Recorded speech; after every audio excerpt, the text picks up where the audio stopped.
महसूल मंत्री चंद्रशेखर बावनकुळे यांनी ओबीसी नेत्यांच्या आगामी बैठकीवरून विजय वडेट्टीवारांच्या विधानाला प्रत्युत्तर दिलं।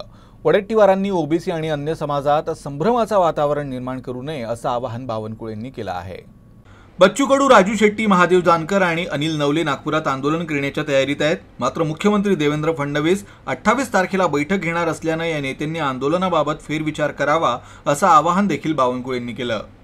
माननीय बच्चू कडू, माननीय राजू शेट्टीजी, माननीय महादेवराव जानकरजी आणि माननीय अनिल नवलेजी या सर्वांनी एक आंदोलनाची योजना तयार केली आहे। नागपूरमध्ये हे आंदोलन करण्याचा त्यांचा विचार आहे। मी माननीय बच्चू कडू आणि राजू शेट्टी, महादेव जानकरजी, अनिल नवले यांच्याशी बोललो। त्यांना विनंती केली की 28 तारखेला माननीय मुख्यमंत्री महोदय याची एक बैठक घेतात आहे, तर आपण थोडा उच्चस्तरीय बैठक होत आहे मुख्यमंत्री महोदयांकडे, त्यामुळं थोडा आंदोलनाबद्दल विचार करावा।